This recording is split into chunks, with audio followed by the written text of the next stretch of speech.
إن الحمد لله نحمده ونستعينه ونستغفره ونعوذ بالله من شرور أنفسنا ومن سيئات أعمالنا. من يهده الله فلا مضل له ومن يضلل فلا هادي له. وأشهد أن لا إله إلا الله وحده لا شريك له وأشهد أن محمدا عبده ورسوله. أما بعد، قال الله تعالى في موازين آخر: يا أيها الذين آمنوا لا يسخر قوم من قوم عسى أن يكون خيرا منهم ولا نساء من نساء عسى أن يكون خيرا منهن ولا تلمزوا أنفسكم ولا تنابزوا بالألقاب بئس الاسم الفسوق بعد الإيمان ومن لم يتب فأولئك هم الظالمون. يا أيها الذين آمنوا اجتنبوا كثيرا من الظن إن بعض الظن إثم ولا تجسسوا ولا يغتب بعضكم أحدكم أن يكون لحم أخيه ميتا فكرهتموه واتقوا الله إن الله تواب رحيم. يا أيها الناس إنا خلقناكم من ذكر وأنثى وجعلناكم شعوبا وقبائل لتعارفوا إن أكرمكم عند الله وأتقاكم إن الله عليم خبير. ہر قسم کی حمد و ثنا، تعریف و توصیف بڑائی اور کبریائی اس اللہ رب العالمین کے لیے ہے جو ہم سب کا خالق و مالک ہے. درود و سلام کے پیش بہا نظر آ رہے ہیں ذات مقدسہ مطہرہ پر جو ہم سب کے بیچ رشد و ہدایت بنا کر کے بھیجے گئے، جن کا نام نامی اسم گرامی احمد مجتبیٰ محمد مصطفیٰ صلی اللہ علیہ وسلم. میرے بھائی اور بزرگوں، اللہ رب العالمین کی توفیق سے خطبہ مسنون کے بعد قرآن مجید کی 3 آیتوں کی میں نے تلاوت کی ہے. وہ سورہ حجرات کی سورت نمبر 49 اور آیت نمبر 11 سے اور 12 اور 13، یہ 3 آیتوں کی میں نے تلاوت کی ہے. اللہ کرے کہ ان آیتوں کا مفہوم اور مقصد ہم سب کے دل و دماغ میں اللہ رب العالمین اتار دے اور ہم سب کی زندگیوں میں رچ بس دے. پوری دنیا کے اندر ایک اللہ کی کتاب قرآن مجید ایسی کتاب ہے کہ جس کے اندر انسان کی زندگی کے ہر پہلو کو بیان کیا گیا ہے. دنیا کے اندر کوئی مذہب، کوئی دھرم ایسا نہیں ہے. اس منبر رسول سے اس بات کو چیلنج کیا جا سکتا ہے کہ پوری دنیا کے اندر جتنے بھی مذاہب ہیں، کرسچن ہو، چاہے وہ ہندو سماج ہو، چاہے وہ کوئی بھی مذہب کو ماننے والا ہو، اپنے کسی بھی دھرم گرنتھ کے اندر، اپنے کسی بھی دھارمک کتاب کے اندر، اپنے مذہبی کتاب کے اندر انسان کی زندگی کے پیدا ہونے سے لے کر موت تک کے ہر پہلو کو بیان کیا گیا ہو. دنیا کے اندر کوئی ایسی کتاب نہیں سوائے ایک کتاب کے جس کا نام قرآن مقدس ہے، جو پورے روئے زمین پر ایک چمکتے ہوئے سورج کی طرح ہے کہ جس کے اندر انسان کی زندگی کا ہر پہلو بیان کیا گیا ہے کہ وہ گھر کے اندر کیسے رہے، گھر کے باہر کیسے رہے، کاروبار کیسے کرے، جب حکومت مل جائے تو حکومت کیسے کرے، سیاست کیسے کرے، اور ازدواجی تعلقات میاں بیویوں کے اندر کیسے ہونا چاہیے، پڑوسیوں کے اندر کیسے ہونا چاہیے، ایک دوست دوسرے دوست پر کیا اس کے حقوق ہیں اور کیا معاملات ہیں. ان تمام چیزوں کو اللہ رب العالمین نے قرآن مجید کے اندر بیان کیا. اس تعلق سے ان 3 آیتوں کو میں نے تلاوت کیا ہے، جس کے اندر مرد عورتوں کو اللہ رب العالمین نے مخاطب کیا. اور آپ جانتے ہیں کہ ایک بار کا واقعہ ہے کہ حضرت اماں سلمہ رضی اللہ تعالیٰ عنہ نے ایک سوال اٹھایا کہ اللہ رب العالمین کی کتاب جب اترتی ہے تو اس میں ہر جگہ مردوں کو کیوں خطاب کیا جاتا ہے؟ یا ایھا الذین آمنوا، اے ایمان والو، عورتوں کو کیوں نہیں خطاب کیا جاتا ہے؟ اللہ رب العالمین نے ان کی اس شکایت کو سنا اور قرآن مجید کے اندر بے شمار ایسی جگہ ہے جن میں عورتوں کو مخاطب کیا گیا. جہاں مردوں کو مخاطب کیا گیا وہاں عورتوں کو بھی مخاطب کیا گیا. حالانکہ یا ایھا الذین آمنوا کا مفہوم ان سے یہ غلطی ہوئی، انہوں نے سمجھا نہیں پوری طریقے سے. اور یا ایھا الذین آمنوا میں مرد عورتیں دونوں شمار ہوتی ہیں، لیکن ان کو اس بات کی شکایت تھی کہ قرآن کی آیتیں جب بھی اترتی ہیں تو اس میں یا ایھا الذین آمنوا کہا جاتا کرتا ہے، اے ایمان والو، اس میں عورتوں کو خطاب اللہ رب العالمین کیوں نہیں کرتا ہے؟ تو اللہ رب العالمین نے ایسی بے شمار قرآن مجید کے اندر آیتیں نازل فرمائیں جس میں عورتوں کو خطاب کیا گیا۔ اس میں ان آیتوں کے اندر اللہ رب العالمین نے مرد عورتوں کو دونوں کو خطاب کیا، اور زندگی کا ایک بہت قیمتی حصہ جس کو اللہ رب العالمین نے ان آیتوں کے اندر بیان فرمایا، ایک بہت بڑی سچائی کو اللہ رب العالمین نے ان آیتوں کے اندر بیان فرمایا، اور جس کو ہم اور آپ بہت معمولی سمجھتے ہیں، ہمارے گھر کی عورتیں بہت معمولی سمجھتی ہیں، اور اس کو چھوٹا سا عمل سمجھ کر آدمی کر دیتا ہے اور اس کو انجام دے دیتا ہے، اور اسے یہ نہیں پتہ ہے کہ اللہ رب العالمین نے اس کو بہت بڑے درجے میں اس کو بیان کرتا ہے۔ وہ کیا ہے؟ اللہ رب العالمین نے سورہ حجرات کی آیت نمبر 11 سے میں شروع کر رہا ہوں۔ اللہ رب العالمین نے فرمایا کہ یا ایھا الذین آمنوا، اے وہ لوگو جو ایمان لائے ہو یا ایمان کا دعویٰ کرتے ہو، اے مرد عورتوں، اے وہ مرد عورتوں جنہوں نے کلمہ لا الہ الا اللہ محمد رسول اللہ پڑھ کر مسلمان ہوئے ہیں، ان تمام کو ان اس آیت کے اندر مخاطب کیا گیا ہے، اور فرمایا کہ لا یسخر قوم من قوم عسیٰ ان یکون خیرا منہم، کوئی مرد دوسرے مرد کا مذاق نہ اڑائے۔ کیوں نہ اڑائے؟ فرمایا کہ ان یکون خیرا منہم، ہو سکتا ہے کہ جس کی مذاق اڑائی جا رہی ہے وہ مذاق اڑانے والے سے بہتر ہو۔ یہ بات سمجھ میں آ رہی کہ نہیں کہ اللہ رب العالمین کے سوا کون جانتا ہے؟ مثال کے طور پر کسی کی داڑھی دیکھ کر، کسی کی ٹوپی دیکھ کر، کسی کو بار بار مسجد جاتے ہوئے دیکھ کر یہ ایک دم جو ہے متفقہ طور پر یہ فیصلہ تو نہیں کیا جا سکتا کہ آدمی نیک ہی ہے۔ ہو سکتا ہے کہ جس کی مذاق اڑائی جا رہی ہے وہ دیکھنے میں تو خراب لگ رہا ہو، لیکن اللہ کے نزدیک اس کا مقام بلند و بالا ہو، کیونکہ ایسے بھی لوگ ہیں دنیا کے اندر جو تنہائی میں اپنے رب سے ڈرتے ہیں، اپنے رب کے سامنے روتے ہیں، اپنی غلطیوں پر آنسو بہاتے ہیں۔ اللہ کے نزدیک چاہے ان کی شکل زیادہ دیندار نہ لگ رہی ہو، لیکن اللہ کے نزدیک ان کی کیا قیمت ہے۔ صحیح بخاری مسلم کے اندر ایک روایت ہے جو میں اکثر بیان کیا کرتا ہوں، اس میں 7 چیزیں جن کو 7 صفتوں والا شخص اللہ قیامت کے دن عرش کے سائے کے نیچے ہوگا، اس میں سے ایک وہ شخص بھی ہوگا۔ اللہ کے حبیب فرماتے ہیں کہ جو شخص تنہائی میں اپنے رب کو یاد کرے اور اس کی آنکھ سے آنسو بہہ نکلے، ایسے شخص کو اللہ رب العالمین قیامت کے دن جب 1 میل کی بلندی پر سورج ہوگا اور زمین تانبے کی بنا دی جائے گی، ایسی اور کوئی سایہ، کوئی درخت، کوئی پہاڑ نہیں ہوگا اس زمین پر سوائے اللہ کے عرش کے سائے کے نیچے، اللہ رب العالمین آواز دے گا اس شخص کو بلاؤ عرش کے سائے کے نیچے۔ اور عرش کوئی چھوٹی موٹی چیز نہیں، مخلوقات میں اگر سب سے بڑی کوئی چیز بنی ہے تو اللہ کا عرش ہے۔ اللہ کا عرش کے بارے میں حدیث کے اندر آتا ہے کہ اگر یہ زمین و آسمان اٹھا کر کے اللہ کے عرش پر ڈال دیے جائیں تو ایسا لگے گا کہ کسی میدان میں چھلا پڑا ہوا ہے۔ ان کی اتنی حیثیت ہے اس زمین و آسمان، اللہ کا عرش اتنا بڑا، چھوٹی موٹی چیز نہیں۔ تو فرمایا کہ عسیٰ ان یکون خیرا منہم، کوئی مرد کسی مرد کا مذاق نہ اڑائے۔ عسیٰ ان یکون خیرا منہم، ہو سکتا ہے کہ جو مذاق اڑا رہا ہے اس سے وہ بہتر ہو۔ اور فرمایا کہ ولا نساء من نساء، اور کوئی عورت کسی عورت کا مذاق نہ اڑائے۔ عسیٰ ان یکون خیرا منہم، ہو سکتا ہے کہ جو عورت جس عورت کی مذاق اڑا رہی ہے، اس کا تمسخر کر رہی ہے، ہو سکتا ہے کہ اللہ کے نزدیک وہ عورت اس سے بہتر ہو۔ اچھا، مذاق اڑانے میں اگر اس کو ذرا سے کھول کر بیان کیا جائے اس آیت کریمہ کو تو بات اچھی طرح واضح ہو جائے گی۔ مذاق اڑانے میں کون کون چیزیں آتی ہیں؟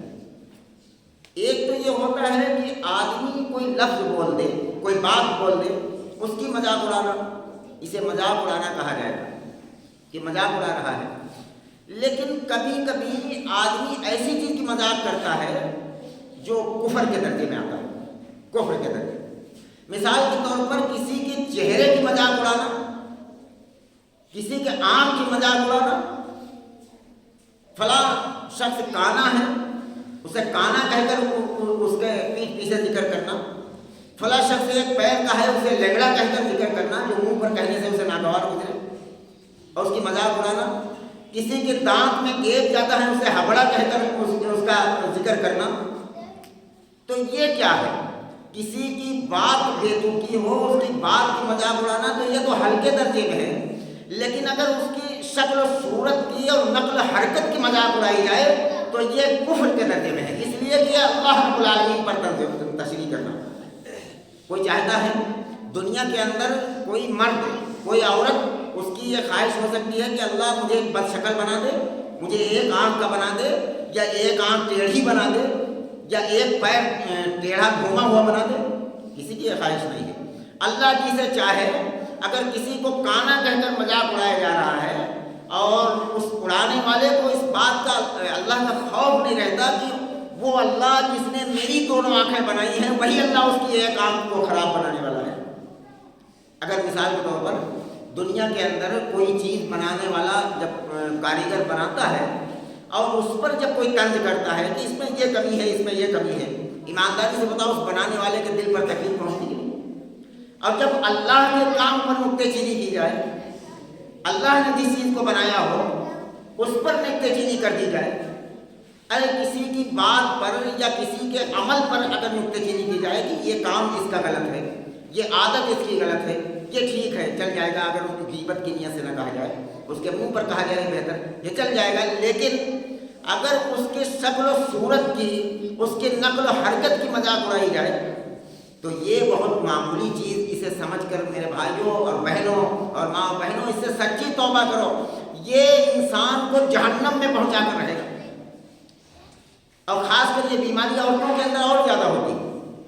دیکھیے جب عورتیں جب کسی کوئی رشتہ طے کرنے جاتی ہیں، فلاں لڑکی ہے ٹھیک ہے لیکن اس کی ناک چپٹی ہے، ذرا سے اس کے دانت ذرا سے جو ہے گیپ جاتا ہے، ذرا سے ڈیل پال میں زیادہ ہے، یا ذرا سے وہ جو ہے اس کی آنکھیں چھوٹی ہیں، اچھا یہ نہیں پتہ ہوتا ہے کہ یہ جو لفظ بولے جا رہے ہیں اس سے انسان کا کلمے سے رشتہ بھی ٹوٹ سکتا ہے۔ اللہ رب العالمین اب جو ہے مسلمانوں کی لسٹ سے اس کے نام کو بھی کاٹ سکتا ہے، اس لیے کہ اللہ کی تخلیق کا تم نے مذاق اڑایا۔ اگر سیدھا ایک لفظ بول دیا جائے کہ بھائی ہمارے لڑکے کے جوڑ میں یہ لڑکی نہیں ہے، یا ہماری لڑکی کے یہ لڑکا جوڑ میں نہیں ہے، بس ایک بات کافی ہے، نہیں کرنا چاہتا ہے رشتہ، ٹھیک ہے، لیکن اگر اللہ نے جن چیزوں کو بنایا ہے ان چیزوں پر تمسخر کیا گیا، ان چیزوں پر مذاق اڑایا گیا، تو سمجھ لیجیے کہ یہ مرد میں سے ہوں یا عورتوں میں سے ہوں، اور وہ ان کو اللہ رب العالمین جہنم تک پہنچا کر رہے، یہ حرام کر دیا اللہ رب العالمین۔ اور